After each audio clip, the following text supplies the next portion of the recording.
in terms of end of life, there is actually a deathbed confessional. Visiting the sick is a very important thing.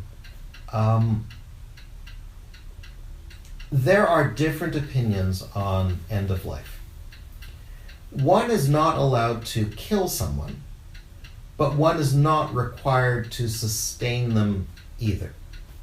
So it's the Jewish view is, if the body is able to survive on its own, then the person's still alive.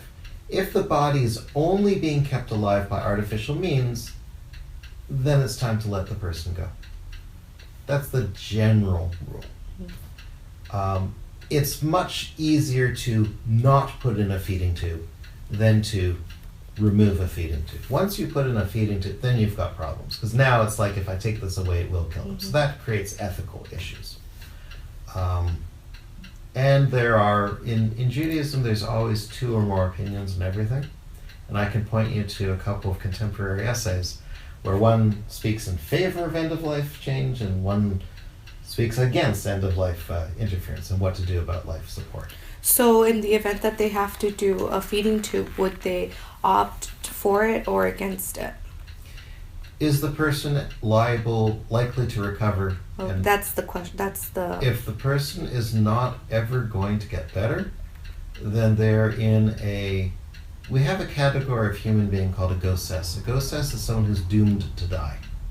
Someone who's doomed to die is, for legal purposes, already dead. You can have some funny legal things happen. For example, someone who is dying of a disease and you know that they only have less than 6 months to live. The rule for giving testimony in court, it's not so help me God, it's that if you lie in court, the penalty for perjury is you get the punishment that you would have inflicted on the person. So someone who's dying cannot be the witness in a criminal case, because the punishment in a murder case, because the punishment is death, and you can't put that punishment on the person because they're already dead. They're just the walking dead. So if the person is going to recover, then yes, you have to feed them. You have to do anything to do that's going to help them recover. But if you're merely delaying the inevitable, you are delaying the inevitable. I was at on an ethics committee at a Catholic hospital, and they were talking about advanced directives and what to do when people want to have extraordinary means, and it talks about how you want to keep the person alive as long as possible. And one of the doctors says, "Wait a minute, we're Catholics. We believe that after death you go to heaven.